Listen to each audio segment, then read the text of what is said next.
টিভিতে যোগ দিলে তুই মাথার তলে বসে থাক, আরে খাড়ার মাথা চার দোকানের কোনায় বসে থাকলে কথা কবি না, আর নাকি কিন্তু তোর মাথা তুই জমা দিয়ে দিব ব্যাংকের ভিতরে কথা বল না কেন, কিছু নিয়ে উঠতে পারবি না, কারণ তোর দল ক্ষমতায় নাই, তুই যদি কথা কইতে পারবি না, আমার দল ক্ষমতায়, আমি নৌকা করি, কথা ঠিক কিনা ধরে বলে। এই বন্ধু হযরত ওমর কয় হুজুর যার দলে যোগ দিলাম, যে আল্লাহকে মহব্বত করলাম, ওই আল্লাহ পাকের ক্ষমতা আছে না নাই? আল্লাহ কয় তোমরা তো আমার বলো কি, আমার আল্লাহর ক্ষমতাই তো সর্বঊর্ধ্বে, কথা ঠিক কিনা ধরে বলে। আল্লাহর ক্ষমতা যদি উপরে হয়, আস্তে আস্তে আবার দিদি আজান চলেন আমার সাথে, আজান হবে জোরে, যেই দলে যোগ দিছি দল ক্ষমতায়, দুর্বল হওয়ার কিছু নাই, কথা ঠিক কিনা ধরে বলে। সর্বদাই মুড়ি দিয়ে চুপচাপ করে বাড়ি বসে থাকো, কে তোমার দল কি ছোট নাকি? তুমি কি দুর্বল দলে যোগ দিছো নাকি? তোমার মনোবল এত ছোট কেন? তুমি কি নাহাক পথে আছো নাকি? তুমি তো হকের পথে আছো, কথা ঠিক কিনা ধরে বলে। তোমার বাকশক্তি থাকবে আলাদা, তুমি জিকির করবো আলাদা, লা ইলাহা ইল্লাল্লাহ জিকির করবা। কেউ যদি তোমার পাগল করে বলুক, ভাইরাল টপিক হয়ে যাবো, কথা ঠিক কিনা ধরে বলে। আল্লাহর আদালতে ভাইরাল হয়ে যাও, ভাইরাল হইতে পারলেই তো বর্তমানে দাম। কোনো লা ইলাহা ইল্লাল্লাহ,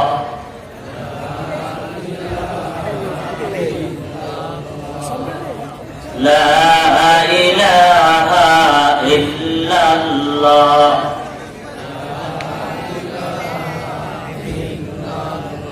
লা ইলাহা ইল্লাল্লাহু মুহাম্মাদুর রাসূলুল্লাহ সাল্লাল্লাহু আলাইহি ওয়াসাল্লাম। ঐতিহ্যবাহী শিলাকোটা এমদাদুল উলুম মাদ্রাসার ৭৩তম বার্ষিক ওয়াজ মাহফিল ২২শে জানুয়ারি ২০২১ অধ্যকার মাহফিলের বক্তব্য শ্রদ্ধাবর মহামান্য সভাপতি, মাহফিল কর্তৃক দাওয়াতি হযরত উলামা ইকরাম, দিন দরদি মুরব্বী বাবারা, ছাত্র যুবক বন্ধুরা, পর্দায় বসা মা ও বোনেরা, আল্লাহ সুবহানাহু ওয়া তাআলা দরবারে লাখো কোটি শুকরিয়া। আল্লাহ তাআলা আমাদেরকে দ্বীনের মহব্বতে, পরকালের মহব্বতে, জান্নাত পাওয়ার আশায়, জাহান্নাম থেকে বাঁচার আশায় হযরত উলামা ইকরামের মজলিসে দ্বীনের পরিবেশে আসার এবং বসার তৌফিক নসিব করেছেন।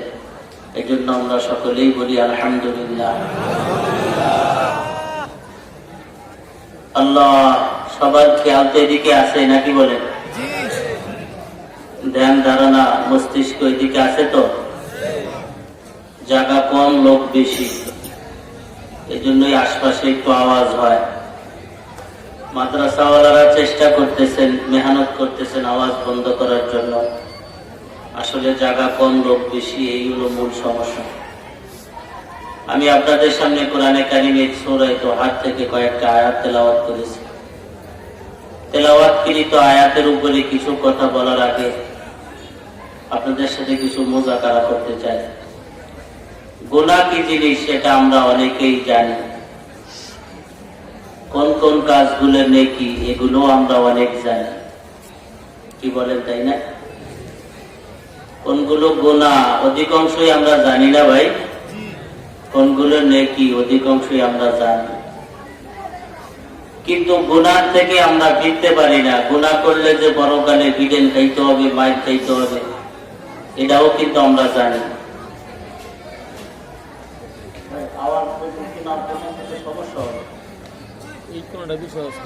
আল্লাহ গুনাহ করলে পরকালে যে আমাদের শাস্তি হবে, এই কথা আমরা জানি না? জানি না? গুনাহ থেকে তো আমরা ফিরবারও চাই। মাঝে মাঝে এরকম মনের পরিবর্তন হয়, হযরতদের বয়ান শুনে, দাওয়াতে তাবলীগ ওয়ালাদের বয়ান শুনে, মসজিদের খতিব সাহেবদের বয়ান শুনে মনে হয় ভালোই যাইতাম, আর কোনোদিন গুনাহ করব না। কিন্তু কিছুদিন পরে আবার সেই কাজে আমরা লিপ্ত হয়ে যাই, কি বলেন তাই না? এর কারণটা কি? কেন আমরা গুনাহ থেকে ফিরতে পারি না? আবার কেনই আমরা নেক কাজগুলো করতে পারি না? হযরতে সাহাবা ইকরাম রাদিয়াল্লাহু তাআলা আনহু, তিনারা কিন্তু সব ধরনের নেক কাজ করতে পারতেন। জিহাদ থেকে শুরু করে জিকির আজকার, নামাজ, কোরআন তেলাওয়াত, যত ইবাদতের কথা নবীজি বলতেন সব ধরনের ইবাদত কিন্তু তারা করতে পারতেন। বুঝেন নাই আপনারা? তাদের জন্য কষ্ট মনে হইতো? কোনো কষ্ট মনে হইতো না। আপনি যদি নিজের এই বডি কনস্ট্রাকশন হিসেবে সাহাবা একরামের সামনে দাঁড়া করেন, তবে আপনি দেখবেন আপনার বডিও তো তাদের থেকে দুর্বল না। তাদের হাত, তাদের পাও, তারা একটু উচ্চ লম্বা বেশি ছিল, আমরা একটু বাইরে বুঝলো খাটো, নাকি বলেন? বেশি তো আর কিছু না। তারা সব ধরনের নেকি করতে পারলো, সব ধরনের হুকুম মানতে পারলো, আমরা পারি না। এর পিছনে কারণটা কি? এই কারণটা আমি আপনাদেরকে তালাশ করে বলতে চাই। কয়েকদিন আগে আমরা আমাদের ফরিদপুরের পাশে একটা স্টেশনের নাম আছে তালমা,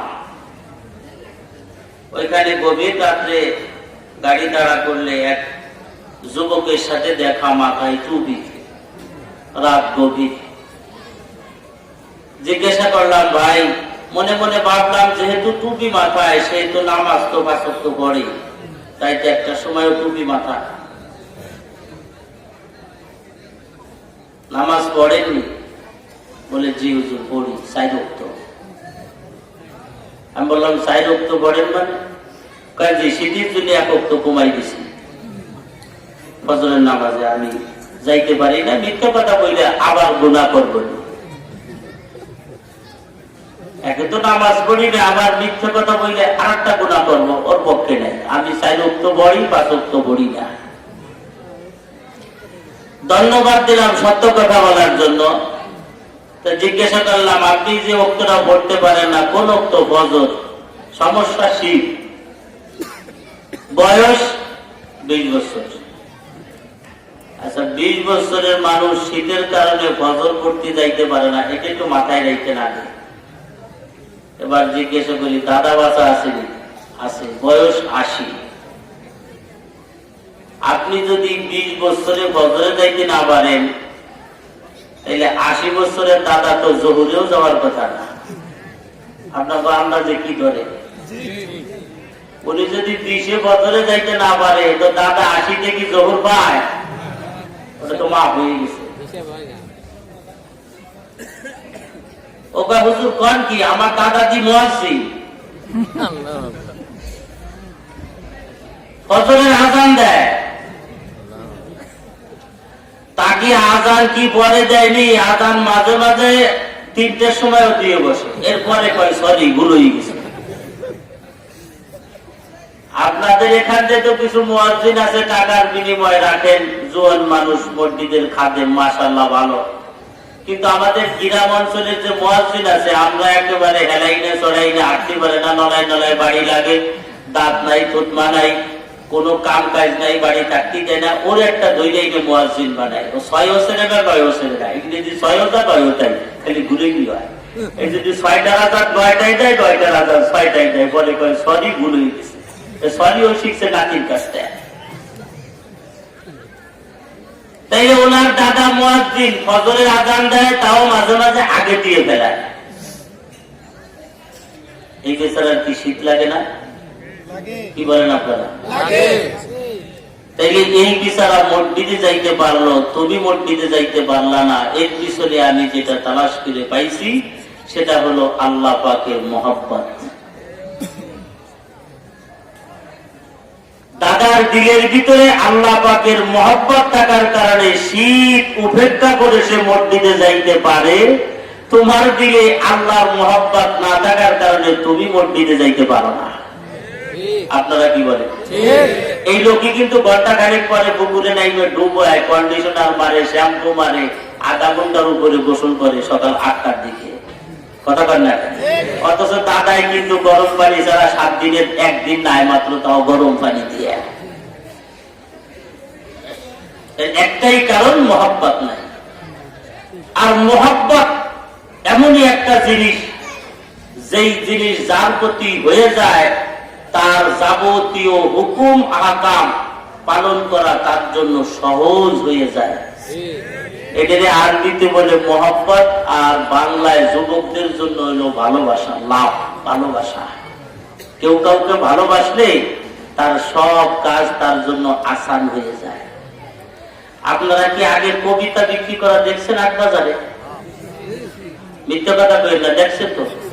কবিতা কবিতা ওই যে ক্ষুদিরামের কবিতা, এরপরে জরিনা শকিনার কবিতা, লাইলি মজনুর কবিতা, এক একটা কবিতা বিক্রি হইতো আট বাজারে। মুরব্বীরা সাক্ষী দেন, এরা দেখে নাই।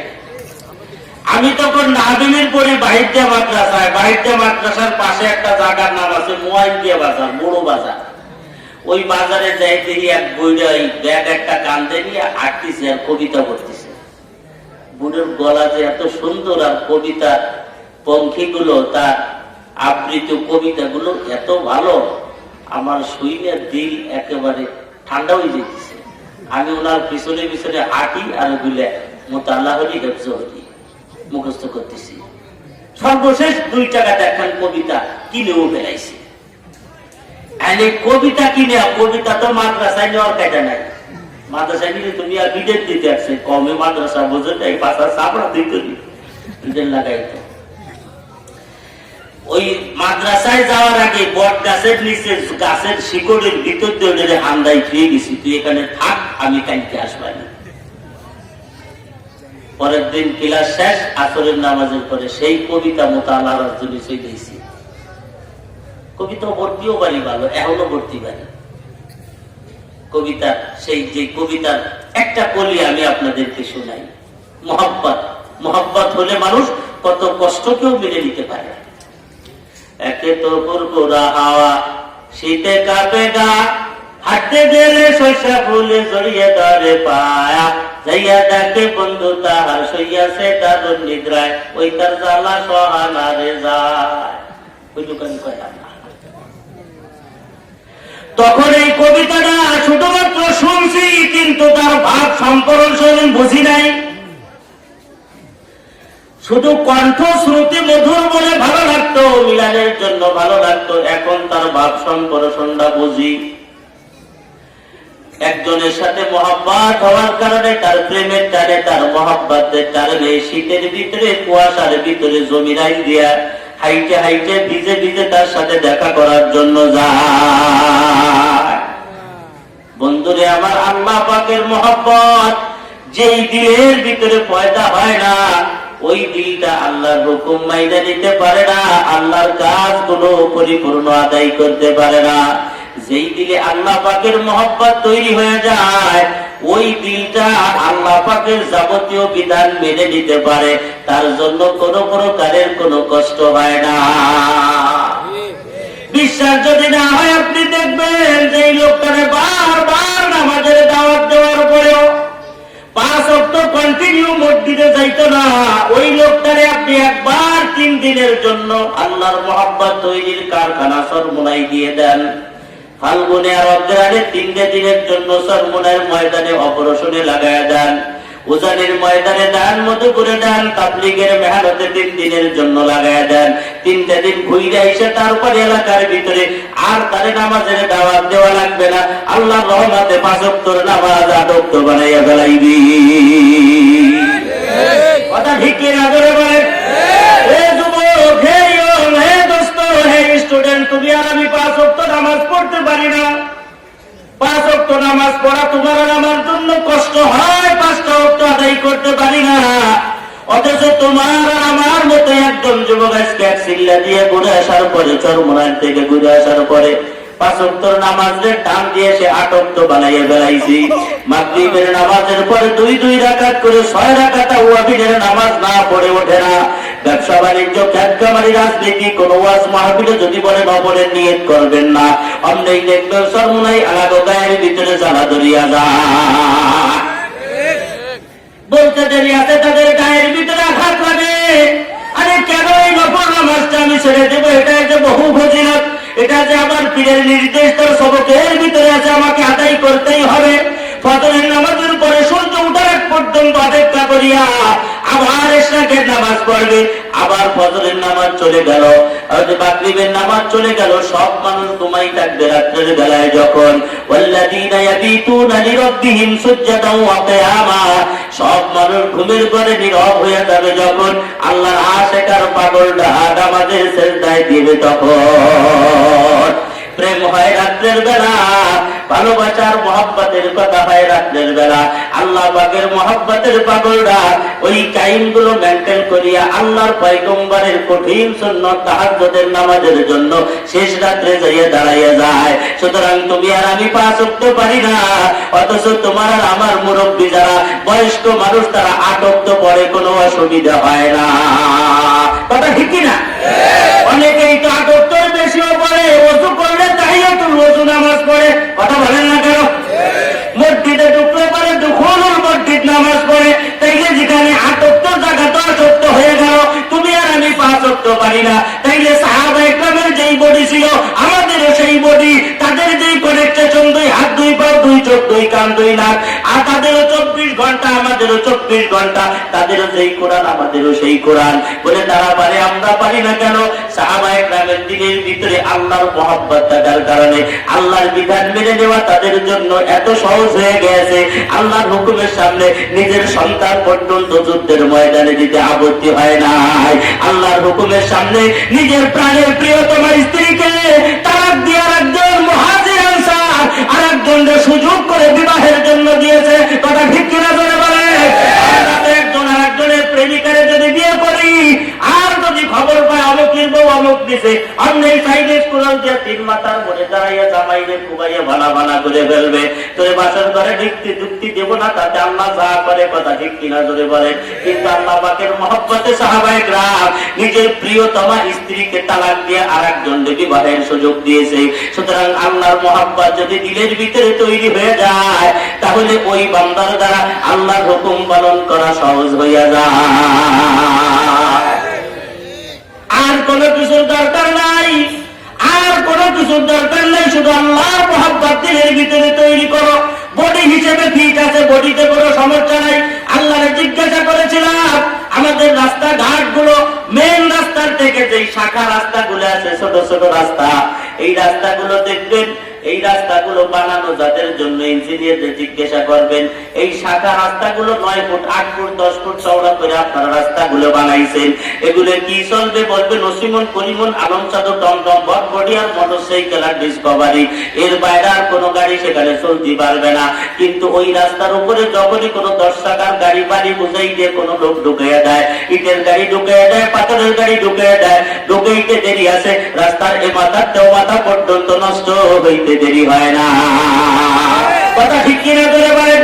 এটাকে বলে উপারত। যতটুকু ওয়েট ধারণ ক্ষমতা সম্পন্ন করার জন্য বানাইছে, ওর চাইতে বেশি দেওয়ার সাথে সাথে রাস্তাটা নষ্ট হয়ে যায়। আল্লাহরে জিজ্ঞাসা করেছিলাম, আল্লাহ আমার এই বডিটা বানানোর উপরে ওয়েট মারছেন নি, চাপ মারছেন নাকি? কতটুকু ক্ষমতা আমার বডিতে মানে, কতটুকু নামাজ মানে, কতটুকু রোজা মানে, কতটুকু হজ মানে, কতটুকু যাকাত মানে, কতটুকু জিকির মানে, কতটুকু কোরআন তেলাওয়াত মানে আপনি মাপ দিবেন নাকি?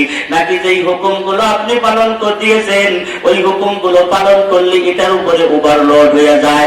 আল্লাহ বলেন লা ইউকাল্লিফুল্লাহু নাফসুন ইল্লা উসাহা লাহা মা কাসাবাত ওয়া আলাইহা মা কাসাবাত। আমি শরীয়তের এমন কোন বিধিবিধান জারি করি নাই যেই বিধিবিধান পালন করাটা বান্দার বডির জন্য ওভারলোড হয়ে যায়। একটা বিধান তুমি তালাশ করে পাবা না।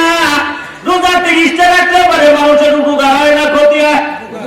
কথা বলেন না কেন? আগে রোজা থাকতো গরিব মানুষে, এখন তাকে ধনী মানুষে।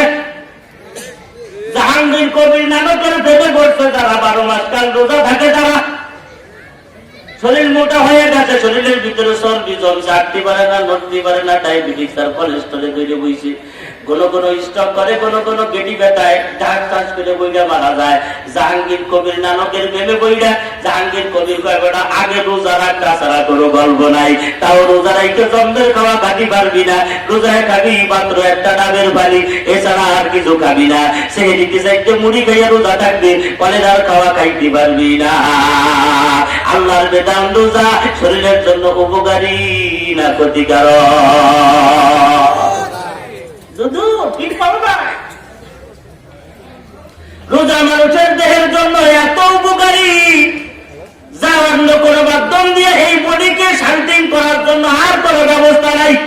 শরীয়তের একটা বিধান তুমি তালাশ করে পাবা না। হজ করা মানুষের বডির জন্য উপকারী, কথা বলেন না কেন?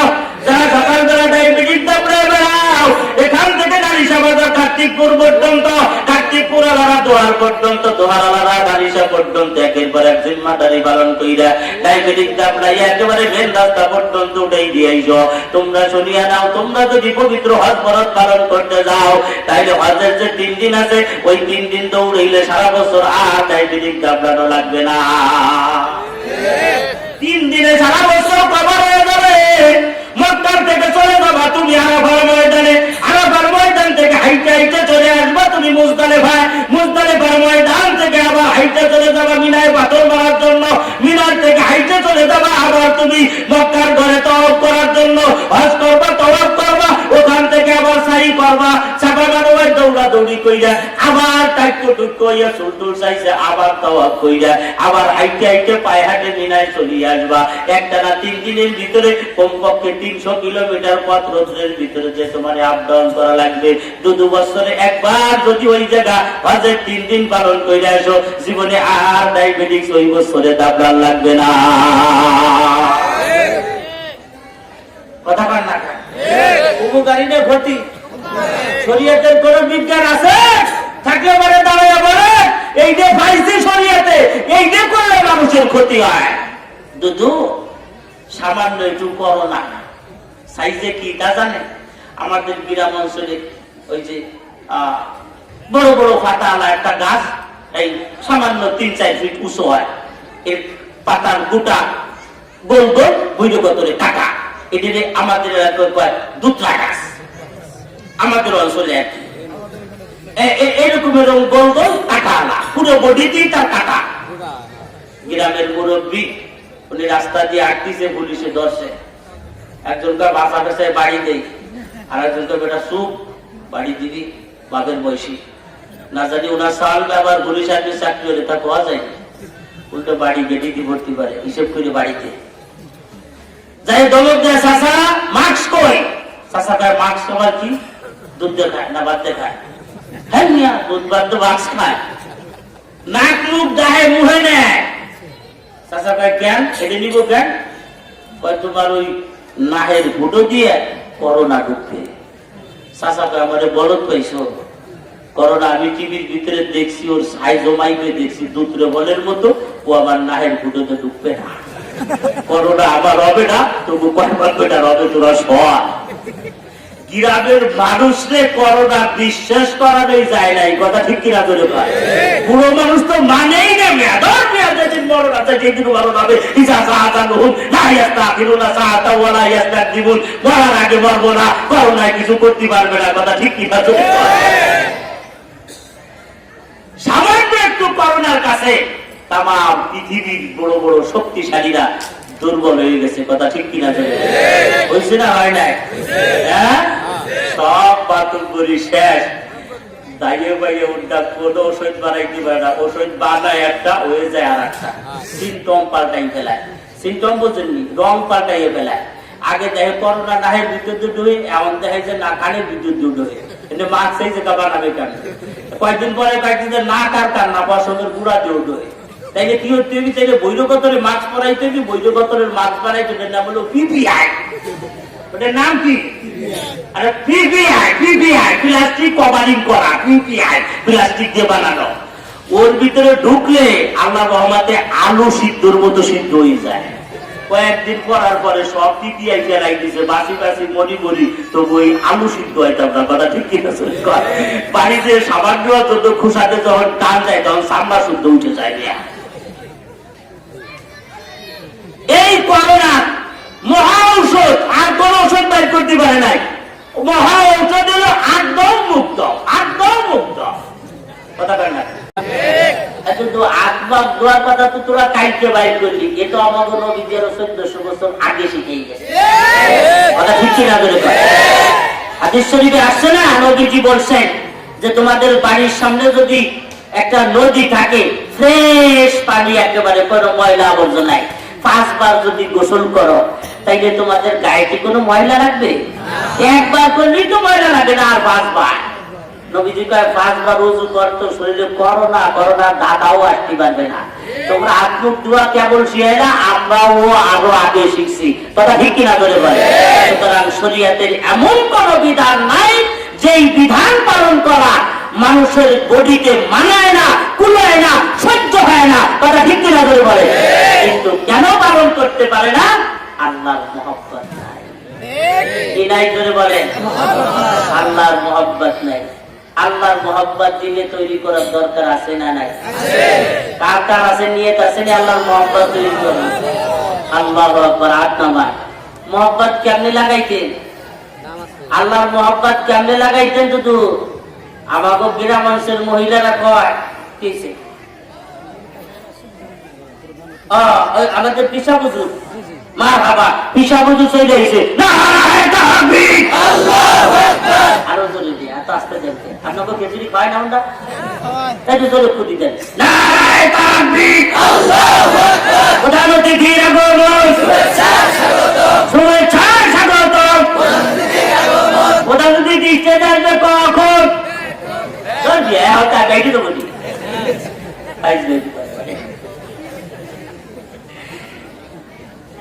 আমি ছাড়বো যখন, তারপরে কথা ঠিক কিনা ধরে কয়। আমি আজকে 3 ঘন্টা নিয়ে ফিরেছি। আমি বলছি 9, 10, 11 এর আগে আমাদের দড়ি বাইন্দা টাইম নামাতে পারবে না, কারণ এবার ভরদারি বাড়ে এই প্রথম যে কয়টা রাখছিলাম সব খেয়ে গেছে। বড়রা 7 দিন ব্যাপী বড় মাহফিলিতে শুরু করে দেয়, আর জয়পাড়া দোয়ার বাজারে মাহফিলিতে শুরু করে দেয়। নারিশা, মুন্সিগঞ্জ, বিক্রমপুর, এক বালাসুর একটা মাহফিল নাই, সব খাই দিচ্ছি করোনা। এখন আইসে দায়িত্ব দোষে মাহফিল যাবে না, মাহফিল কমতে দিব। আমরা তো রোজা রাখ পর্যন্ত ঠান্ডায় ফিরে দিছি, বাদ খারাপ দিলে ওই দিক দিয়ে ফিরে দিচ্ছে, যাবো না ওই দিক। আজকে আইসে আর আসতেও পারি, নাও পারি। সুতরাং সময় তো বেশি হইলে অসুবিধা নাই তো, ইনশাআল্লাহ রাজি আছেন তো? আল্লাহর সাথে মহব্বত লাগাইতেনি। এই যুবকরা আসেনি? হ্যাঁ, 25-এর নিচে বয়স যাবো, হাতুসে করেন। হ্যাঁ, আমি ওয়াজের ভাবটা লাগে দিয়ে নই, বুড়ো বেশি না জুয়ান বেশি, তাই ওই দিকে ওয়াজ দেবো আর কি। 8 নাম্বার, যুবকরা আপনারা একটু দূরে চলে গেছেন, আমার কাছে কাছে ভালো হইতো। আসেন না কাছাকাছি, তাই আজকে এই দিক দিয়েই মারবো ইনশাআল্লাহ। বুড়োরা বাদ, রাজি আছেন তো? আল্লাহ কবুল করুক, আমিন কর।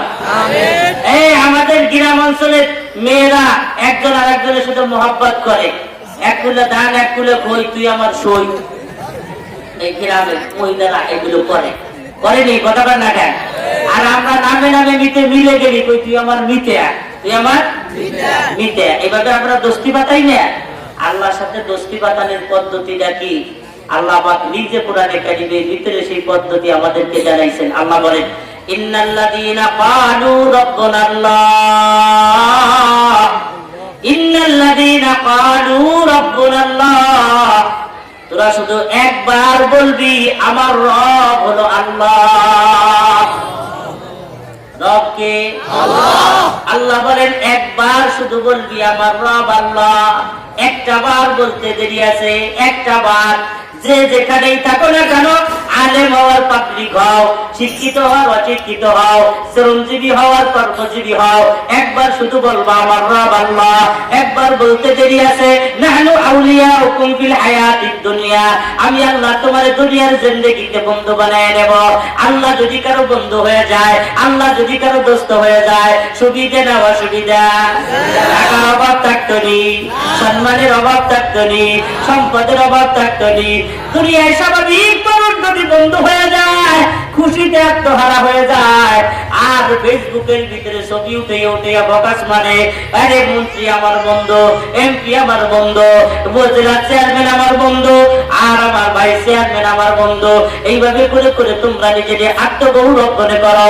আল্লাহ পাক বলেন, যুবক নাহনু আউলিয়াউকুম ফিল হায়াতিদ দুনিয়া, আমি দুনিয়ার জিন্দেগিতে তোর বন্ধু হয়ে যাব। ওয়া ফিল আখিরাহ, আখিরাতের জিন্দেগিতে তোর বন্ধু হয়ে যাব। শুধু দুনিয়ায় বন্ধু হব না, এই দুনিয়ায় তুমি যারা বন্ধু মনে করো, সে তোমার স্বয়ং সম্পূর্ণ বন্ধু হওয়ার যোগ্যতা রাখে না, কারণ তোমার যা চাহিদা এই চাহিদা পূরণ করার মতো ক্ষমতা তার নাই। কথা বলেন না কেন? তুমি চাইবা 10 টাকা, তোমারে দিবে 5 টাকা, তুমি যা চাইবা পরিপূর্ণ দিতে পারবে না। আল্লাহ পাক রব্বুল আলামিন বলেন আমার কাছে সব আছে, আমার সাথে দোস্তি লাগাও, সম্পদের বাড়ি কাবি দেওয়ার মতো ক্ষমতা আছে, ইজ্জত দেওয়ার ক্ষমতা আমার, বেইজ্জত করার ক্ষমতা আমার। উদউনি আস্তাজিব লাকুম, ডাকলে সাড়া দেব, তুই আমার কাছে চাইবি চাওয়া পূরণ করে দিব। মনে রাখবি পৃথিবীর মানুষেরা, তেমন পৃথিবীর সব মানুষের সব চাহিদা যদি আল্লাহ পূরণ করে দেয়, আল্লাহ পাকের খাজানার থেকে সুইজের মাথা পরিমাণ সম্পদও কমে যাবে না। আমার আল্লাহ ধনী না গরিব, কম না বেশি, মোসাবেন সংসারের চাইতে কম না বেশি, একে আজাদের চাইতে কম না বেশি, সালমানের রহমানের চাইতে কম না বেশি, কথা কান না গান, মাহবুবুর রহমানের চাইতে কম না বেশি। আল্লাহ তাই আল্লাহু গানিয়্যুন ওয়া আনতুমুল ফুকারা, আমি হইলাম ধনী আর তুই যে কটার নাম কইলি এ কটা সব ফকিরের বাচ্চা। আল্লাহ ধনী, আরে শুধু ধনী না, ধনী হইলে তার পাশে দৌড়েই বেড়াও, যুবকরা তো বেশি তার পাশে দৌড়াও কেন? হুজুর আমাকে মাল বানি দেয়, সব ধনীরা কিন্তু দেয় না। কিছু ধনী আছে পিছের বাইন্দে রেখে বলে, মাটিতে সাইডে দিয়ে বলে। আমাদের দেশে কিছু ধনী আছে পিছের বাইন্দে রেখে বলে, সুইটে না যায়, কিপ্টের বকিলের বকিল, মাদ্রাসা মসজিদে 10 টাকা দেবে না, এতিম মিসকিন গরিবদেরকে 10 টাকা দেবে না। কথা বলেন না কেন? নিজের ফ্যামিলিগত আত্মীয় স্বজনের ভিতরে দরিদ্র থাকলেও তাদের সাহায্য সহযোগিতা করবে না। চেষ্টা কারণের মতো গিফটা হাতের বাসাদের জীবনে কোনোদিন পানিও পড়ে না।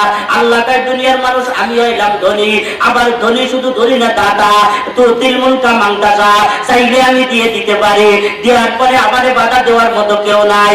আল্লাহরে বাধা দেওয়ার মতো কেউ আছে নাকি? সেটা কোথার একজনে যদি 1 কোটি টাকার মালিক আল্লাহ বানায় দেয়, আল্লাহরে পিছন থেকে বাধা দেওয়ার মতো কেউ আছে নাকি? আল্লাহ কার বাধা দেওয়ার কাম আগেই সাইডে দিছি। ও আল্লাহ কেমনে চাচ্ছেন? ভাই আমি ইয়ালিদ ওয়া লাম ইউলাদ, জন্ম দিলে বাধা দেয়, জন্ম নিলে বাধা হয়, জন্ম দিলে বাধা দেয়। সন্তানের কাছে বাপ মা দুর্বল, কথা বলেন না কেন? যতই মাতব্বরি করো সন্তানের কাছে দুর্বল। সব জায়গায় মাতব্বরি করা যায়, সন্তানের কাছে মাতব্বরি করা যায় না। সন্তান যদি গলাতে আব্বা কইয়া বসে, অমনি সব ঠান্ডা হয়ে যায়। কথা বলেন না কেন? আল্লাহ কাই দুর্বলতা থেকে আমি পবিত্র, আর কারো কাছ থেকে জন্ম নেই নাই। জন্ম যদি নিতাম, আব্বা মা যদি থাকতো, তাইলে তার কাছে আমি দুর্বল থাকতাম। আমার আমি এমপি এর মন্ত্রী হই, আমার আব্বার সামনে আমি কিছুই না। এই জন্য আমি ওই জায়গার দুর্বলতাও দূর করে দিছি। আমি কাউকে জন্ম নেই নাই, আমি কাউকে জন্ম দেই নাই, আমি কারো থেকে জন্ম নেই নাই, সুতরাং আমার বাধা দেওয়ার মতো কেউ নাই। তো তিলমুলকা মাংতাসা, আমি তারে চাই তাম পৃথিবী দিয়ে দিলেও আমার বাধা দেওয়ার মতো কেউ নাই। সুতরাং বন্ধুত্ব যদি করতে হয় আল্লাহর সাথে করো, আর কারো সাথে না। বন্ধুত্ব যদি করতে হয় আল্লাহর সাথে করো, আর কারো সাথে দরকার নাই। আল্লাহ পাক রব্বুল আলামিনের বন্ধু হয়ে যাও, আল্লাহ পাকের বন্ধু বানায় নাও। কত ইজ্জু মান তাশা, সম্মানের চেয়ারে তোমারে বসাই দিবে। কত জিল্লু মান তাশা, বেইজ্জতির চেয়ার থেকে তোমারে বিরানের ক্ষমতা তার আছে। কথা বলেন না কেন? মাঠবাড়ি যদি করো, খেলা যদি জমাইতে চাও, মাঠের এই খেলতে চাও, তাইলে কিন্তু ধরা খেয়ে যাবা, তাইলে কিন্তু বেহাকাতার গোষ্ঠীরে তোমারে খেলা ফাইনাল করে দিবে। কথা বলেন না কেন? ঝাড়ু মিছিল হবে, জুতা মিছিল হবে, মাঠে নামাইয়া তোমার ল্যাংটা করিয়া জানিয়া দিবে, কুকুরের মতো ছবি তোমার বানায় বেড়াই দিবে। কত জিল্লু মান তাশা, বেইজ্জতি করতেও কিন্তু সময় লাগে না। বেইজ্জতি করতে সময় লাগে নাকি? ইজ্জত দিতে সময় লাগে নাকি? না না, লাগে না। আল্লাহ তাই সুতরাং দোস্তি যদি করতে হয় আমার সাথে দোস্তি করো, ডাইনি ভাই যে কোনো লাভ নাই। কেমনে দোস্তি করবো? ইন্নাল্লাযীনা ক্বালু রাব্বুনাল্লাহ, আমার রব বলে স্বীকার করো, আর জবান দিয়ে এই কথাটা বলে ফেলো, লা ইলাহা ইল্লাল্লাহ, লা ইলাহা ইল্লাল্লাহ। যে যার মহব্বতে পড়ে সে তার গান বানাইয়ে গুনগুন করে গাইতে থাকে, যে যারে ভালোবাসে সে তার গান গাইয়ে গুনগুন করে গায়। আল্লাহ পাক রব্বুল আলামিন বলেন, আল্লাযীনা ইয়াযকুরুনাল্লাহা কিয়ামান ওয়া কুউদান ওয়া আলা জুনুবিহিম ওয়া ইয়াতাফাক্কারুনা ফি খালকিস সামাওয়াতি ওয়াল আরদ। আল্লাহ পাক কয় শোনো, আমারে মহব্বত করবে যারা, তাদের জবানের উপরেও আমার গান জারি থাকবে। হাঁটতে উঠতে চলতে বসতে সব সময় আমার গান তাদের জবানের উপরে থাকবে। কথা ঠিক কিনা ধরে বলে? কে কি বললো দিকে দেখার সময় নাই, কে পাগল বললো, কে ছাগল বললো দেখার সময় নাই, কারো কোনো কথা নাই, তার জবানে সব সময় থাকবে লা ইলাহা ইল্লাল্লাহ। আস্তে বলবা কেন? আস্তে বলার কারণ কি? খলিফাতুল মুসলিমিন হযরত ওমর রাদিয়াল্লাহু তাআলা আনহু তরবারি দাঁড়াইতেছে আর হাতের সাইড কোনায় বসা লাগাইয়া চেক করে কি পরিমাণ দার হইল তরবারিটা। একটা টোকা দিলে মুহাম্মাদের গলাটা উপর হইতে মাথাটা আলাদা হইতে সময় কি পরিমাণ লাগবে? টোকা দিয়ে দেখে না, সময় লাগবে না, সেকেন্ড লাগবে মাত্র 3টা। শুধু কল্লায় বাজায় দেব, মাথাটা আলাদা হয়ে যাবে। একটা পোজ দিতে 3টা সেকেন্ড সময় লাগবে। 3 সেকেন্ড সময়ের বিনিময়ে 100 উট পাইব, যা বিক্রি করলে বর্তমান আমলে কয়েক মিলিয়ন টাকা হইবে। একটা উটের দাম বহু টাকা ভাই। আমাদের দেশের কিছু মানুষ গিরিগিরি জিতানের জন্য মানুষ তারে বড় হুজুর, বড় বীর, বড় হুটকা মাজার, বড় ভুটিবাজ বলতে পারে। এই জন্য বিদেশ থেকে ন্যাংরা টানা গোড়া উট গুলো ভাড়া কইরা গাবতলির হাট থেকে কিনে কিনে তার উপরে জমা করে রাখতে কথা কর না গান। আর মুরিদরা কয় শুনছনি আমার আব্বার খবর, উট ও আব্বার বাড়ি যাওয়া দিছে বলে উঠকে যায় দেখতে আব্বার বাড়ির বাড়িতে কুত্তো ঘুরে বেড়ায়, আবার মাঝে মাঝে শুভর দেহিতে ঘুরে বেড়ায় পয়লা আবর্জনা খাওয়ার জন্য কথা কর না গান। আল্লাহ রহমতে আমাদের সরমুরাই মধুগুণ আর আমাদের আব্দুল গফফার ঢালকা নগরে উঠো যায় না, গরুও যায় না, ছাগলও যায় না, কুকুরও যায় না, ও দুধু শুয়োরও এলাকার ভিতরে কোনোদিন যায় না। যায় নাকি? যায় না। আল্লাহু আকবার। এবার আসেন তাহলে উট 100 উট পাইবে। একটা উট 3 লাখ 3.5 লাখ টাকা দাম। তো দ্বিতীয়বার আমি দেখছি 8 লাখ 9 লাখ টাকা দাম চায়, তাও নলাই বাড়ি লাগে আটটি পারে না, ডক নাই, ভদ নাই, দেখলিবারে পছন্দ হয় না। 8 লাখ 9 লাখ টাকা দাম চায় বলে আমাকে বাংলাদেশের বস্ত্র বিক্রি হইলো 30 লাখ টাকা, আর রাজা বাবু বিক্রি হইলো 26 লাখ, আর কালা সুলতান বিক্রি হইলো 24 লাখ। তাইলে তো বড় উটটা কত বিক্রি হবে? ওরা কি আমাকে বড় উঠতে 1.5 কোটি 2 কোটি টাকা বিক্রি হয়। খলিফাতুল মুসলিমিন হযরত ওমর ভাই 1 কোটি টাকা মূল্যের একটা উট যদি হয়, 100 উটের বিনিময়ে 100 কোটি টাকা, 1 মিলিয়ন টাকা আমি পেয়ে যাব। তরবারিটারে ঢক করে দাঁড়াই, সাইজ করে দাঁড়ায় নিয়ে গেছে আল্লাহর পয়গম্বরের গলাটা 3 সেকেন্ডের ভিতরে 100 কোটি টাকার মালিক হয়ে যাবে, 1 মিলিয়ন টাকার মালিক হয়ে যাবে হযরত ওমর। আল্লাহ পাক রব্বুল আলামিন দিলের মালিক হযরত ওমরের দিলটারে টান দিয়া আল্লাহর পয়গম্বরের রূপায়ের নিচে হযরত ওমরের মাথাটা ফেলাইয়া দিয়েছে। মুহূর্তের ভিতরে আল্লাহর পয়গম্বরের প্রেমে পড়ে গেছে, আল্লাহর প্রেমে পড়ে গেছে। জবানের ভিতরে বলে ফেলেছে লা ইলাহা ইল্লাল্লাহ। বলতে দেরি আছে। খলিফাতুল মুসলিমিন হযরত ওমর হুজুর বাইরেন বাড়ি থেকে আল্লাহর পয়গম্বর কই যাইতাম? কয়টা খানায় কাবায় যাইতাম। বলে খানায় কাবায় যে কি করতাম? জোরে জোরে আযান দেব, আল্লাহর নামে জিকির করব। আল্লাহর পয়গম্বর আমার কেমন ক্যান্ডিডেট? আমরা 40 জন 39 জন ছিলাম, এখন তুমি এই 40 জন বানাইলা। তামাম মক্কার মানুষ আলাদা আর আমরা 40 জন মানুষ আলাদা। 40 জনে তো কিছুই পারতাম না, ওদের সাথে ভাগ্যবে কেমনে যাইতাম সাহস পাই না।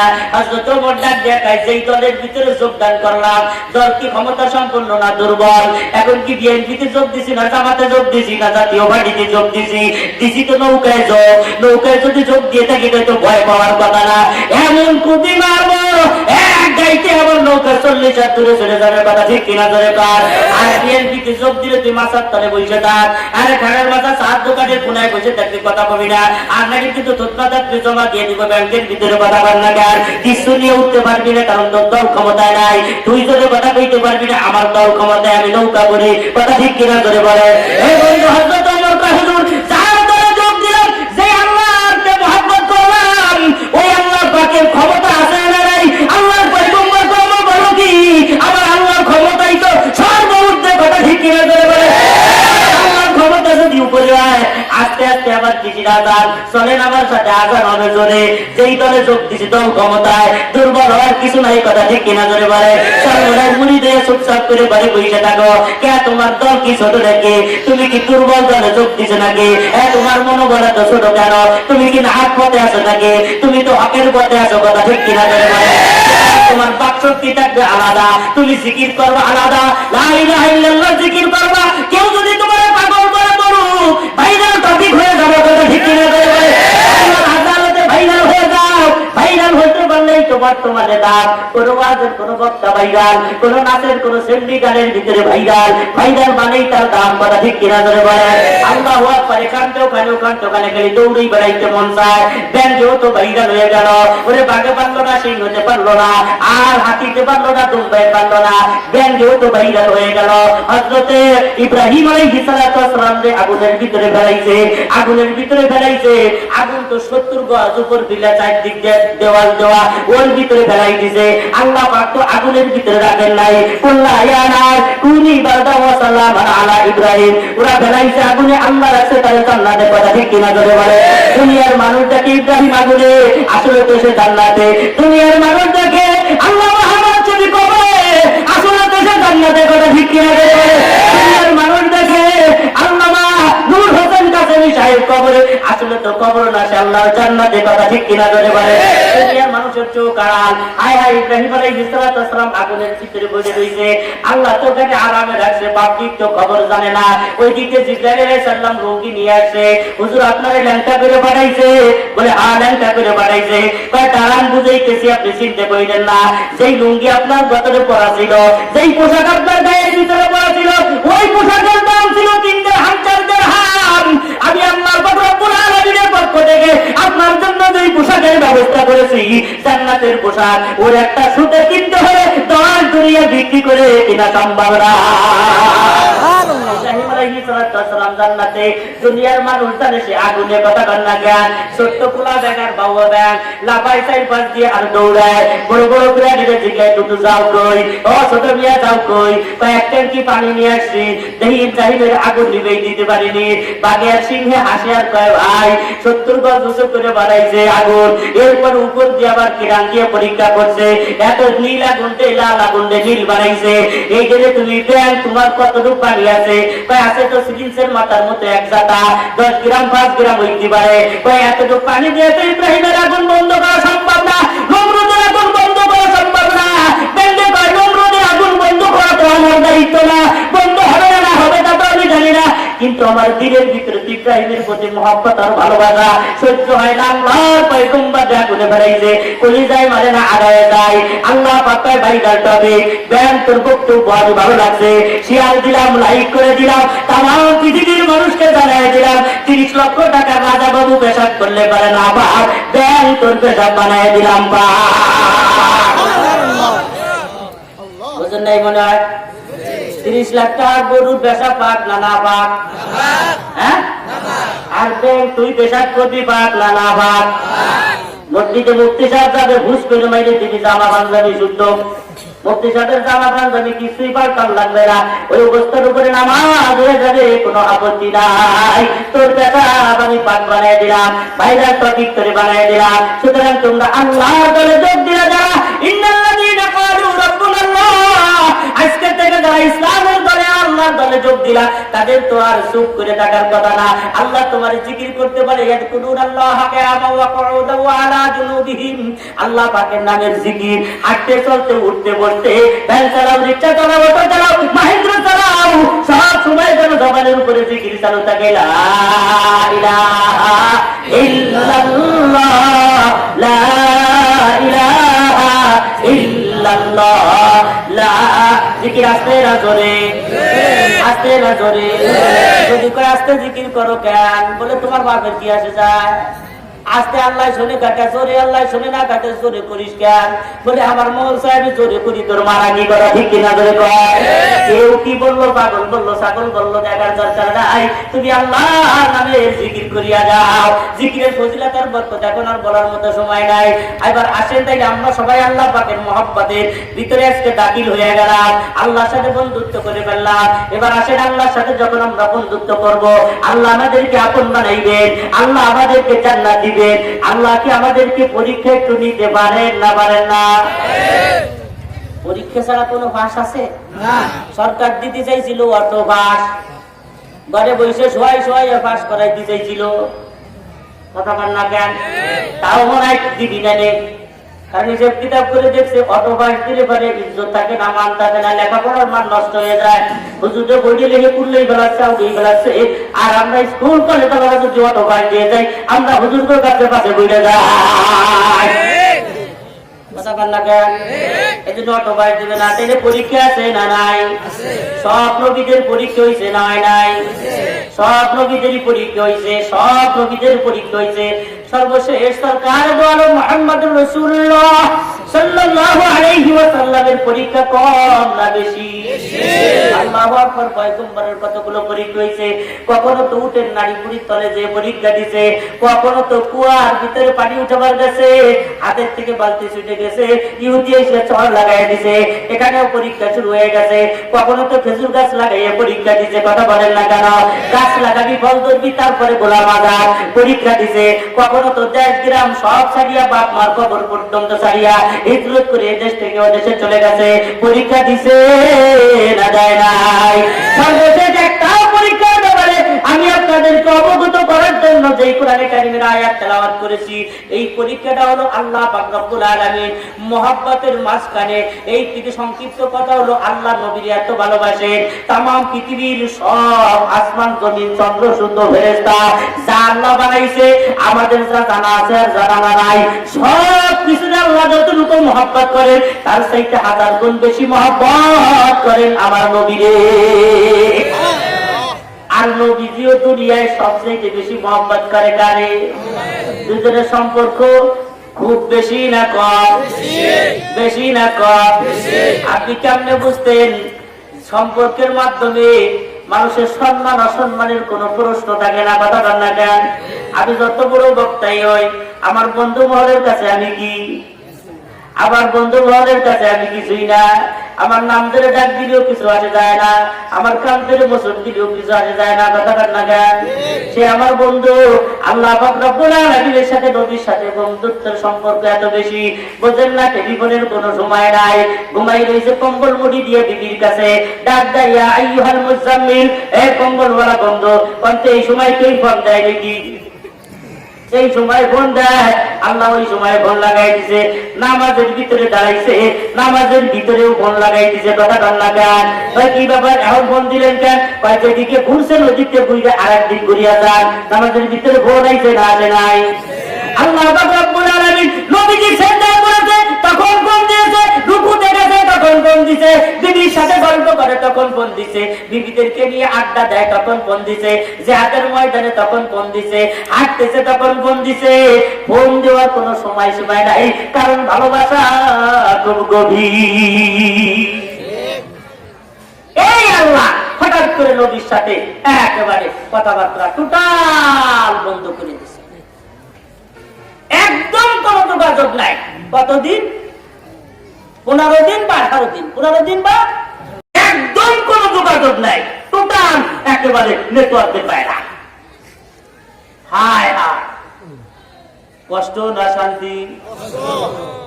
এটা আপনারা বুড়োরা বুঝতেন কেমনে? বুড়োরা বুঝবেন, আমার জোহনটা বুঝবে।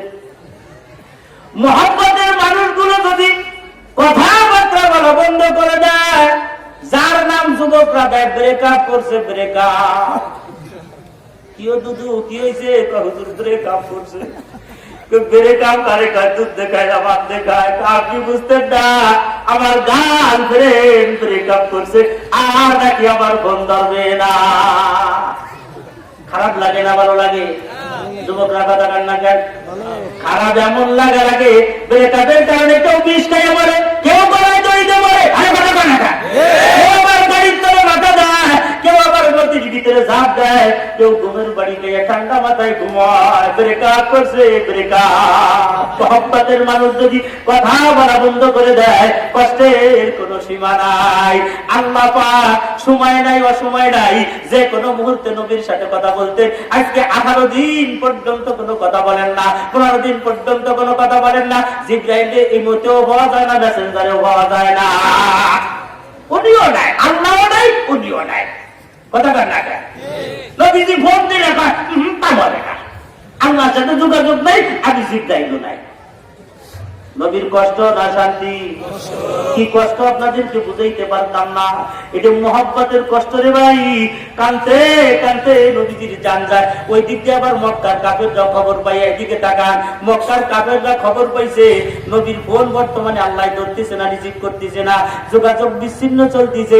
মক্কার কাফেররা দল দল দল দল কইরা এবার নবীর কাছে এসে নবীরে ঠাট্টা করে, ও আব্দুল্লাহর পুত্র মুহাম্মদ, তোমার আল্লাহ তোমাদের সকালে ফোন দেয়, সন্ধ্যায় ফোন দেয়, দিন বইরে কথা কওয়ার খালি মাতব্বরি করো, এখন তোমার আল্লাহর একটু কথা বলতি বলো। দেখছেন কষ্ট লাগে না লাগে না? লাগে না লাগে না? নদীর দিল শেষ হয়ে যাচ্ছে, যাত্রা হয়ে যাচ্ছে, কলিজা ফেটে যাচ্ছে। আয় হায়, আল্লাহ তো যোগাযোগ করতেছে না। মক্কার মানুষ ঠাট্টা করে, এতদিন বাইরে মানুষ ঠাট্টা করছে, অসুবিধা নাই। আজকে নবুর আপন চাচা নাম হলো আবুল আহাব। আবুল আহাব এই নিজে এসে নবীরে ঠাট্টা করে। বাইস্ত খবরটা কি? আল্লাহ বলে তোমার সাথে যোগাযোগ বিচ্ছিন্ন করে দিছে। বাইস্ত তুমি মনে দুঃখ নিও না, আমরা আগেই বুঝছিলাম তোমার মতে তুমি আল্লাহ নবী বানাইবে কেন? নবী বানাবেন কি আর মানুষ তারা ফিরে পায় নাই? কত মানুষ দেশে রয়েছে তার একটারে নবী বানাইতো, কোটি কোটি টাকার মালিক ধনী মানুষ, তোমার মতো আগুড়া নৌকা ঘোড়া বাপ নাই, মা নাই, চাচা নাই, টাকা নাই। এই যে তোমার মানুষ আল্লাহ এতিম বানাইবে কি জন্য, নবী বানাইবে কি জন্য? আসলে আল্লাহ যে ভুল করছে তার ভুল সে বুঝে ফিরে গেছে। জোরে কান্না নাউযুবিল্লাহ। এতদিন বাইরা মানুষ কথা বলছে, অসুবিধা হয় নাই। আজকে আপন নবীর চাচা যখন কথাগুলো বলে, নবীর কলিজা সিরিয়া যায়, চোখ করে দরদর করে পানি ধরে। আইরে ওই সময় কাটা গায়ে লবণ ছিটানোর জন্য মহিলা উম্মে জামিল নবীর চাচি চইলাইছে। এই উম্মে জামিল যদিও নবীর চাচি হয়, আবুল আহাবের স্ত্রী, উনি ছিলেন হলো হাফ লেডিস, পুরোপুরি মহিলা না, অর্ধেক পুরুষ অর্ধেক মহিলা। কথাটা বোঝেন না? অর্ধেক পুরুষ অর্ধেক, মাথায় গামছা বাইন্ধে হাঁটতো, এরকম আসলে ফ্যাস দিয়ে হাঁটতো, ফ্যাস দিয়ে। ভাবি ছিল আলাদা, নবীরে মারার জন্য পাথর দিয়ে হাইটে বেড়াইতো এই মহিলা। শালি তো কত খারাপ। হ্যাঁ, ওরে কি আল্লাহ জাহান্নামের কথা সাথে বলছে? ওয়ামরাতুহু হাম্মালাতাল হাতাব, এই আছে না, পড়েন না আপনারা? তাব্বাত ইয়াদা আবি লাহাব, আবু লাহাব যাবে, সাইসলা নারান যাতাল হাবি, ওয়ামরাতু হাম্মালাতাল হাতাব, আবু লাহাব জাহান্নামে যাবে তাড়াতাড়ি। ও শালার বউ যাবে, দুটি জাহান্নামে যাবে। বউ অপরাধ কি? এই বউতে নবীরে খালি কষ্ট দিয়ে যায়। নবীরে কি করতো? নবীরে কি করতো? এই মহিলা এসে ব্যবসা নেওয়ার স্যাকরানো, আমাদের গরিবপুরে বাজার কয় স্যাকরানো আর ব্যবসানো শুরু করছে। আল্লাহ তো গেছে তোমার বুঝে, কই তোমার আল্লাহ? খেয়াল করবেন, একটা বড় বাক্য আছে, মশার কামড় সয় না পায়, আর মহিলা গো খোসা পাতা সয় না গায়। মশায় সারা শরীর ভরে যদি কামড়ায়, বাড়ি একটা অসুবিধা হয় না, পায়েতে কামড় দিলে মনে হয় কামড়া দিয়ে খাউজেই বসে। কথা কর না কেন? নামাজের ভিতরে চুল কামড় মনে হয়, মনে হয় যে কিসের কিনে বসে বসে খাউছে। আমি এই জিনিসটা বোঝা, পায়ে কামড় দিলি তো এই জন্য পায়ে বুঝে বুঝে বুঝে কামড়া বান্ধা, গরম লাগিয়েও বুঝে পড়ি তুই কামড়া দিতে হয়, তোর ওটা বুঝা, ওর ভিতরে তো দাঁত যাইতো না। মশার কামড় সয় না পায়, আর মহিলা গো দেখবেন যারা বিভিন্ন জায়গায় কাজ করে তারা কিন্তু মানুষের অনেক বেহা কথা, খোঁচা কথা শুনে। দোকানদাররা খদ্দের কত কথা শুনে, শোনে না? ভাই এই 1 নম্বর একটা মাছ দেন, ওটা বাইক করে দিছে, কাস্টমার দেয় নেই, ব্যবসা এই 1 নম্বর, এই 1 নম্বর পায়। আসলে জিনিসটা 1 নম্বর। দোকানদারে খারাপ লাগে না? লাগে না, কিন্তু সহ্য করে, কিছু কয় না। কাস্টমার খদ্দের লোক কি যাওয়ায় কখন সারাদিন বেকারা পুরুষের সাথে মেয়েদের সাথে কত পদের মেহা কথা, তেরা কথা কয়, অসুবিধা হয় না। কিন্তু এই লোকটা ঘরে এসে বোর একটা বেটা কথা শুনতে পারে না, সহ্য করতে পারে না, আমলেই 1-1.5 তালাক গরু করে ছড়াইয়ে দেয়। কথা বলেন না? এই জন্য মহিলাদের খোসা কথা। আর আমি একটা জিনিস তালাশ করে দেখছি, আল্লাহ ওই খোসা কথা দিয়েই মনে হয় বানাইছে। ওটা মাল মেটারের ভিতরে একটা দিয়ে আসলে খোসা পাতার বেহা কথা। আপনি যে জিজ্ঞেবেন বাজারেতে কি আনা লাগছে, যদি সঠিক ভাবে বলে মরিচ, তরকারি, মাছ, কত সুন্দর ভাষা। কে তুমি জানো না কি আনা লাগছে? কথা বল না, সব সোজা মানে কথা আমরা বলতে পারে না। কথা বল না, আমি গেলাম যাবনি, ওই বলবে যাও, নাইলে যাইও না, যাইতো না, না যাইতো।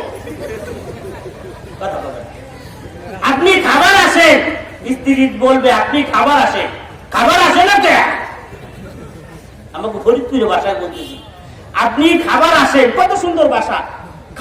না কে অন্য বসে রয়েছে কে সোজা কথা বলতে পারে না আসেনি এই যে মহিলাদের ইন্টারন্যাশনাল খাসলা আর একটা অভ্যাস আছে মহিলারা ওয়াল ডিলেট করে দেয় যুবক বোঝেননি ওয়াল ডিলেট কারে কয় এক জাতায় সব খতম ওটার নাম ওয়াল ডিলেট এক জাতায় মহিলারা সব ডিলেট করে দেয় জীবনে তোমার বাড়ি একটু ভালো খাতি পারলাম না ওয়াল ডিলেট জীবনেও পারলাম না ওয়াল ডিলেট একবারে সারা জীবন 3-4 দিন আগে আসে চাইবো তো জন্মের গেলা গেল 7 কেজি গরু করতে রাখতে ওদের কি বিশ্বাস কি ছিল একদিনের কম পড়ায় সারা জীবন জীবনে ভালো একখান কাপড় সহি দেখলাম না জীবন জীবন ধরে টান দেয় কথা কান না দেয় 3 নম্বরটা কি বলে তা জানে 3 নম্বরটা বলে আমি তো ইয়ে থাকলাম এটা হলো তাদের সুন্নতি বক্তব্য আমি যে ইয়ে গেলাম তাই তুই যা তোর নানিরে ভাগাই দি এই খায় না না নাই খায় তোর বিয়ের পরে তোর নানি তোমাকে বাড়িই ছাড়ে নাই কথা ঠিক কিনা চলে মহিলা গোয়া আজকে চলতো না তার ছিল মাদ্রাসা আর একদিন আল্লাহ একদম ও তাকে রিটা হাতিবেন না আমার জ্বালা আছে মিয়া ওদিকে যাই না আবু আরেকদিন আবুল আহমের স্ত্রী উম্মে জামিল তার কথা শুনে নবীজি এখন বেশি কান্দা শুরু করছে এত কিন্তু কন্ট্রোল ছিল এখন কন্ট্রোল ওই দিকতে সময়ও কিন্তু 15-18 দিন হয়ে গেছে সহ্য হইতেছে না নবীজি ডাইনি ভাই বাইরে দিতে পারে না মানুষের দ্বারা যে দেয় যাই থাকতে হবে কি আল্লাহ বলে তোমার বুঝে গেছে আপনি বুঝবেন সবাই মিয়া এলাকার যদি কেউ নেতা থাকে সেই নেতা এমপির সাথে সম্পর্ক সে যদি এমপি তারে বয়কট করে দেয় ওই লোক মুখ দেখাইতে পারে না সমাজে কথা ঠিক কিনা সে বাইরে দিতে পারে না সমাজে হায় হায় বাইরে সেন্দ্রা ওই দেখে যে দিছে না এমপি সব দিছে না এই তো বলে না এরকম ঘটনা ঘটে না ওই লোকটা তো দুঃখে বাইরে দিতে পারে না বাড়িতে কারণ সে ওই এমপি সাহেবের মাতুম করিতে তো মাতুম গিরি করে ওই জায়গার পাওয়ারেই তো দরবার চারি কইতে বেড়াইতো ওখানে এই করতো ওখানে ওই করতো এমন ওই জায়গা যোগাযোগ নাই একেবারে মুসিবিলের মতো সাইড দোকানের দক্ষিণ কোনায় যাইয়া মহিলার ভিতরে বসে একটা চা খাইয়া কোনাকুনি বাড়ি চলে কথা ঠিক কিনা তৈরি করে আল্লাহ নবীর অবস্থা এই ভাই দিতে পারে না কোনো জায়গা যেখানে যায় তাকে গাড়ি গাড়ি কি আল্লাহ বলে তোমাকে ভুলে গেছে আল্লাহ কষ্ট হয়নি আপনাদের 3 ঘন্টা আল্লাহ জিবরাইল আলাইহিস সালাতু ওয়াস সালামকে বলেন জিবরাইল তাড়াতাড়ি যাও লৌহ মাহফুজের ভিতরে লৌহ মাহফুজ থেকে সূরা দোহারে কপি করো আর আমার বন্ধুর নিকটে নিয়ে জমা দাও আমার বন্ধুরে জানিয়ে দাও মক্কার মানুষরা তারে এতদিন পর্যন্ত যা বলেছে আমি তারে ভুলে গেছি আমি তার সাথে যোগাযোগ করা বন্ধ করে দিয়েছি আমি তারে ভুলে গেছি আমার বন্ধুরে জানিয়ে দাও আমি কসম খেয়ে বললাম ওয়াদুহা আমি দুহার কসম খাইলাম দুহার ব্যাখ্যা দেওয়ার সময় নাই ওয়াল্লাহি আমি রাত্রের কসম খাইলাম আমি রাত্রের কসম খাইলাম দুহার কসম খাইলাম সকালের সূর্যাস্তের কসম খাইলাম রাত্রের কসম খাইলাম মা ওয়াদাআকা রাব্বুকা ওয়া মা ক্বালা ও নবীজি আপনার আল্লাহ আপনারে বলে না সুবহানাল্লাহ আল্লাহ বলে কইতেন মিয়া নবী খুশি না বেজার খুশি আল্লাহ কসম দুইটা মাইরে দিয়ে কয় নবী আমি আপনারে বলিনি কসম দিয়ে আল্লাহর কসম দেওয়া লাগেনি কসম দেয় কি জন্য নবী দিল সান্ত্বনা করার জন্য কথার গুরুত্ব বোঝানোর জন্য কসম দিয়ে পায় আমি বলি নাই আপনারে নবীজি খুশি না বেজার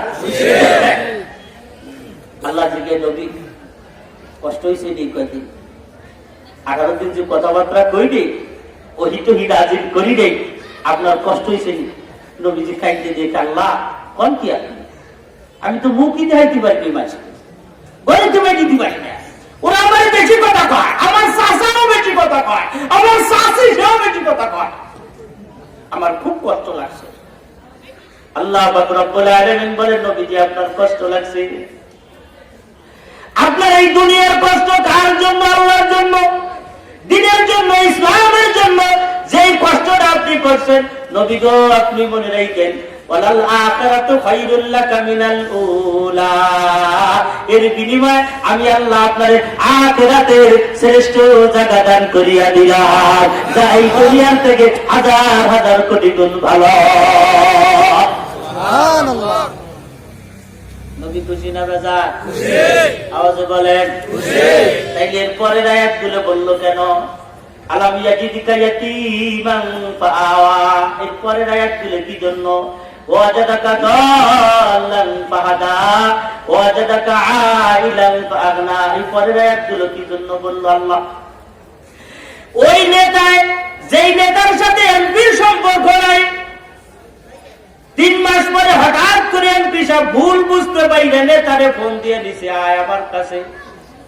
যাওয়ার পরে মাথায় হাত দেখো, আমি তোরে বলি নাই, যোগাযোগ করি নেই, তাতে কি হয়েছে? বলি নাই, তুই চিন্তা করিস না। নেতাই তো খুব খুশি, আগামীকাল গরু জব করতাম 3টা, আমার নেতা আমারে বলে নাই।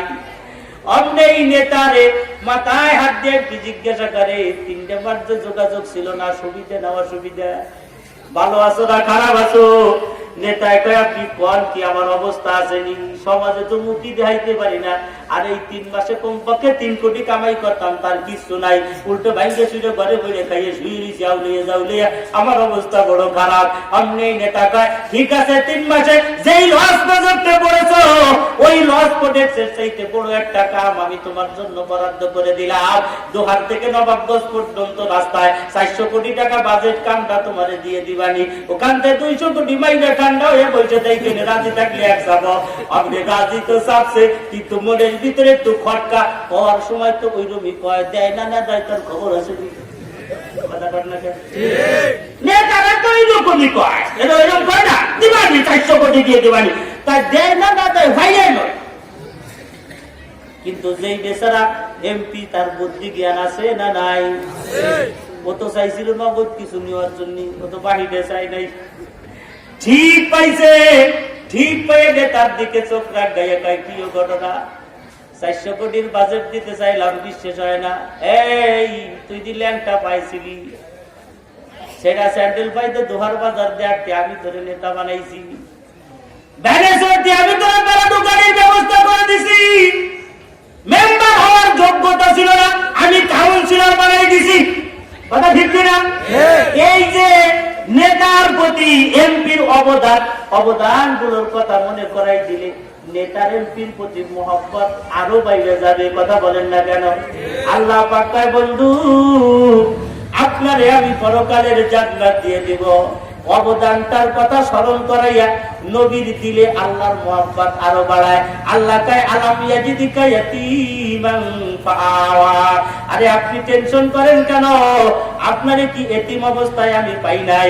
জন্মের আগে আপনার বাপ মারা গেল, আর 6 বছর বয়স হইল, মার গলা ধরে বায়না করলেন, আমি কিন্তু আব্বার কবরটা দেখতে যাবই যাব। আম্মা কয়, বাজান যাওয়ার মতো কায়দা নাই, কেমনে যাইবো? আমাদের সাথে কোনো পুরুষ মানুষ নাই, যাবো কেমনে? খরচ নাই, পথ খরচ। উম্মে আইমান দাসিরের সাথে নিয়ে বাবার কবর জিয়ারত করতে গিয়া নবীজি যখন ফেরত আসলেন পাহাড়ের মাঝখানে, আল্লাহ আজরাইলকে ডাক দিয়ে বলে, আজরাইল নবীর মাকে ওখান থেকে বিদায় করে দাও, আর ফেরত দিও না। আজরাইল ডাক দিয়ে, আল্লাহ আপনার হুকুম শিও, তার জ্বর অপেক্ষা হবে না, কিন্তু আমার দিলের ভিতরে বড় মায়া লাগে, এমন একটা সন্তান যে বাবার কবর জিয়ারত করিয়া আসার সময় পথের ভিতরে আপন বলতে কেউ নাই, একজন বান্দি, তার সেখান থেকে তার মারে যদি নিয়ে যায়, তাহলে কে দেখবে? কে তার আদর যত্ন করবে, দেখাশোনা করবে? আল্লাহ কয়, তুমি কাম চালিয়ে দাও। আজরাইল মার জানটা নিয়ে গেল। উম্মে আইমান কিতাবের ভিতরে লেখে, নবীজির মার গলাটা বুকের ভিতরে জড়াই ধরে মা মা বলে এমন ভাবে চিৎকার পাড়তেছিল আর কাঁদতেছিল। উম্মে আইমান বলেন, ওই রকম কষ্ট আমার পৃথিবীর জিন্দেগিতে আর কোনোদিন লাগে না। আল্লাহর পয়গম্বর নিজে উম্মে আইমান দুইজনে পাহাড়ের ইট মাটিগুলো ভাগ করিয়া কোনো মতে সেখানে তার মারে দাফন করিয়া বাড়ির ভিতরে এসে দৌড়িয়া কার কাছে যাবে? যেই লোকটার বাবা নাই, যেই লোকটার মা নাই, আলাম ইয়াজিদিকা ইয়াতীমান ফাআওয়া, দৌড়িয়া গেছে দাদার কাছে। আল্লাহ ডাক দিয়ে, আজরাইল ওই দাদার ওই কেটো ফেলাইয়া দাও, ওটারেও থাকতে দিও না মার্কেটে। দাদারে মাইরে ফেলাইছে, দাদা নাই, দৌড়িয়ে গেছে চাচার কাছে। আল্লাহ কাছে, চাচারেও ধান আউট করে দাও, বেশি দিন সামনে যাবার দিও না।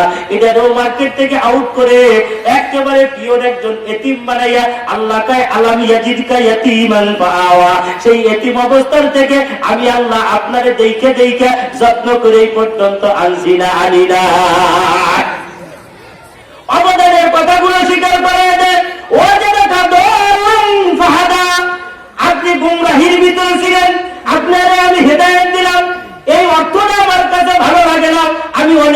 তাফসীরের কিতাব তালাশ করে বের করে আমার মন মতো আমি একটা অর্থ পেয়েছি তাফসীরে মাসাইলে হকের ভিতরে।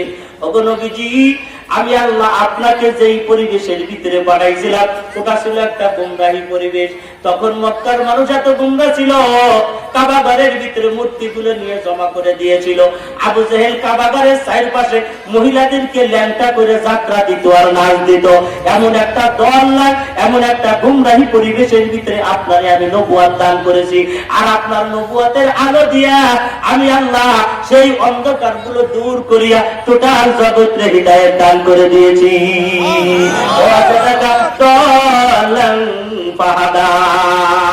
তাফসীরে ইবনে কাসীরের ভিতরে এই সম্পর্কে একটা ঘটনা লেখে, আপনি পথ হারাই গেছিলেন, আপনারে আমি পথ দেখাইছি। ওইখানে লেখছে আল্লাহর পয়গম্বরের বয়স তখন ছোট, একেবারে শিশু বয়স। মদি মক্কার বাজারের ভিতরে যে নবীজি হারায় গেলেন। বাচ্চারা যখন বাজারের ভিতরে যে হারায় যায়, কোন মানুষ যদি জিজ্ঞাসা করি মনে তোর নাম কি, বাড়ি কোথায়, তখন দেখবেন নামও বলতে পারে না, বাড়িও বলতে পারে না, চিৎকার পারে আর কাঁদে। আল্লাহর পয়গম্বর ওইভাবে কান্নাকাটি করতেছিলেন। আল্লাহ পাক জিবরাইল আমিনকে বলেন, জিবরাইল দৌড় দিয়ে যাও, আমার বন্ধু মক্কার বাজারের ভিতরে কান্দে, আমার বন্ধুরে তাড়াতাড়ি হাত ধরে তার বাড়ি পর্যন্ত পৌঁছে দাও।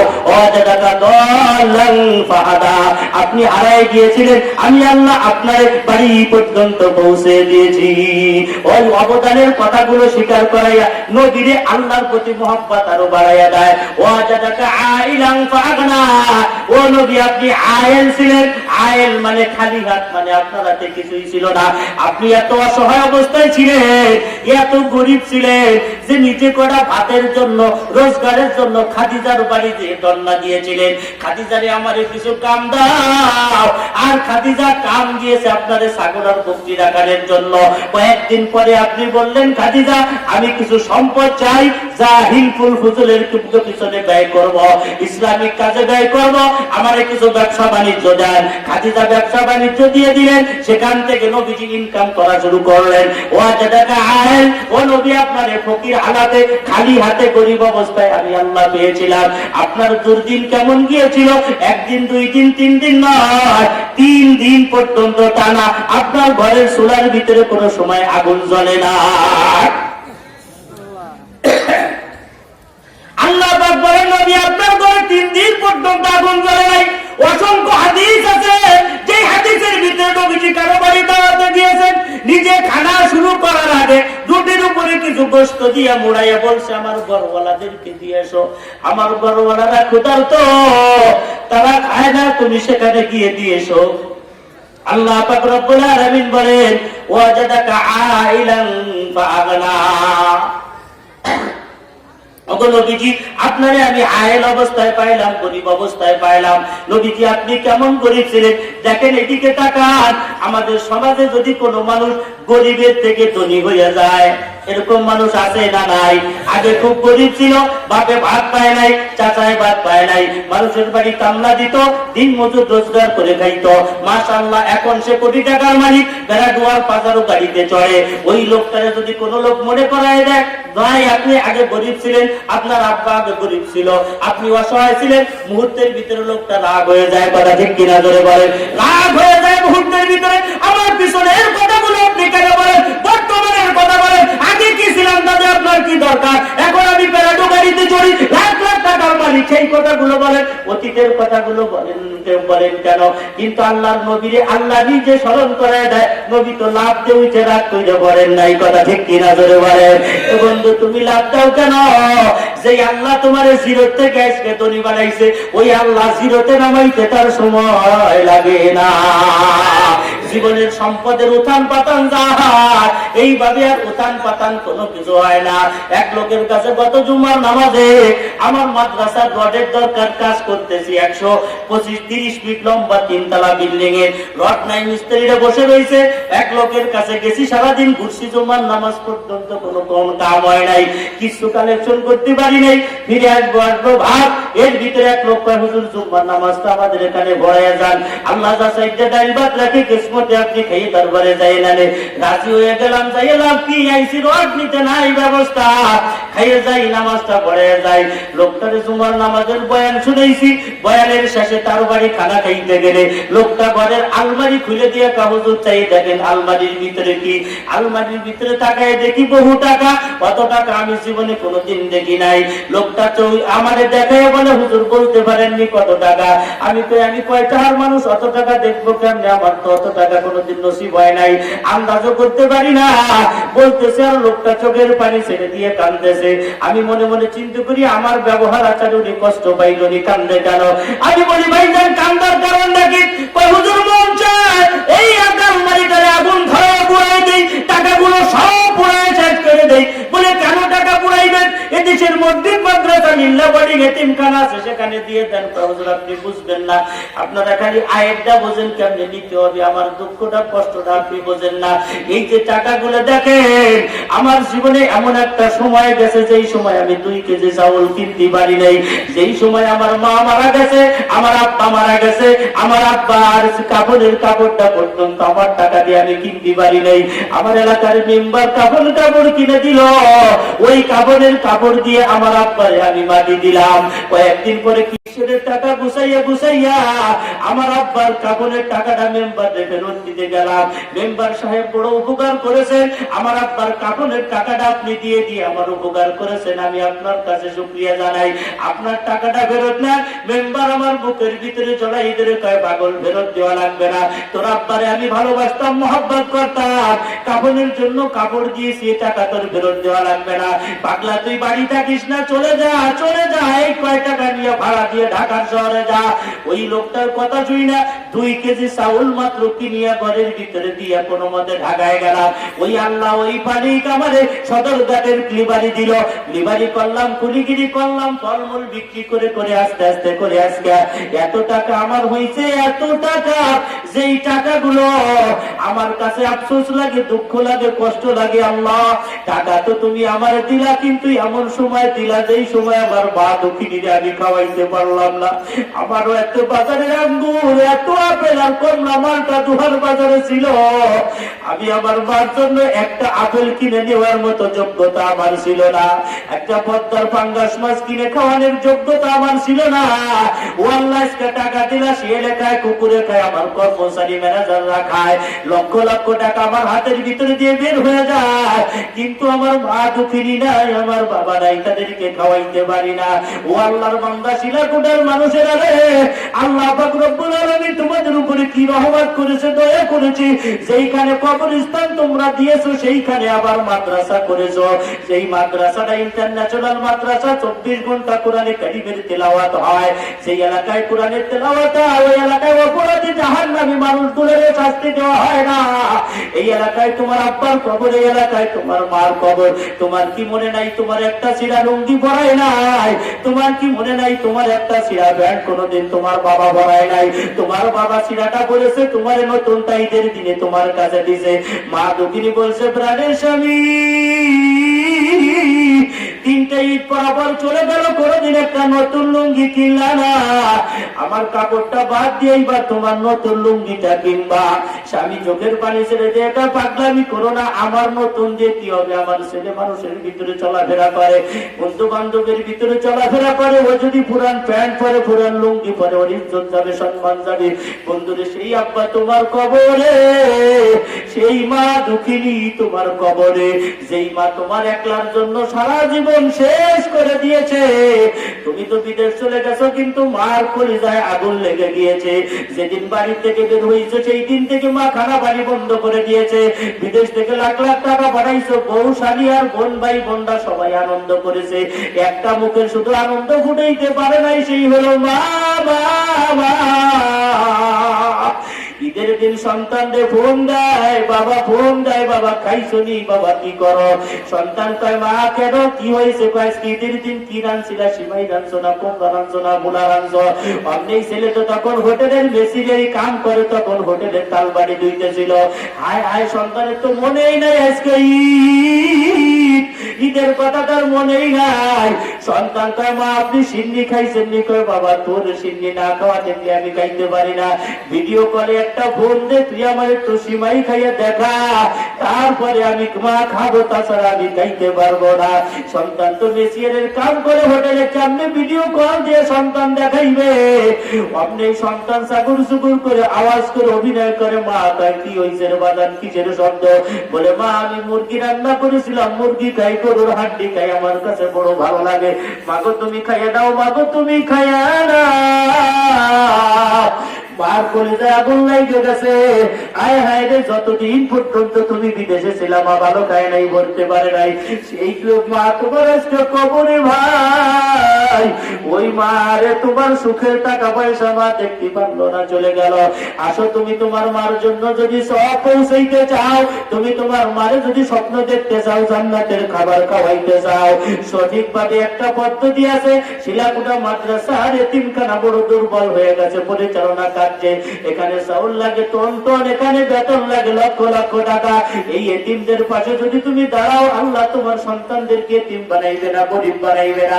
কালেকশনের সময় কোনো মানুষ উঠে গেলে আল্লাহ বেজার হয়। আল্লাহ পাক ভাবে এই লোকটা মনে হয় এতিমদের দুশ্মনের ছেলে মেয়ে, মাইরে ওরে এতিম বানায় দেব। এই জন্য কোনো মানুষ উঠে যাবে না। এই মাদ্রাসার কালেকশনের জন্য একটু হাত উঠে করে একজন মানুষ বলতে হবে, ভাই আমার আব্বা নাই, আমার মা নাই, লক্ষ লক্ষ টাকা আমার ব্যাংকে, সব আজ মরে গেলে কাল ছেলে মেয়েরা খেয়ে ফেলবে, পাকযোগ করে নিয়ে যাবে। আমি আমার মার জন্য লাখখানিক টাকা দিতে চাই, বাবার জন্য দিতে চাই। একজন মানুষ হাত উঁচু করে যদি নাম বলে সর্বপ্রথম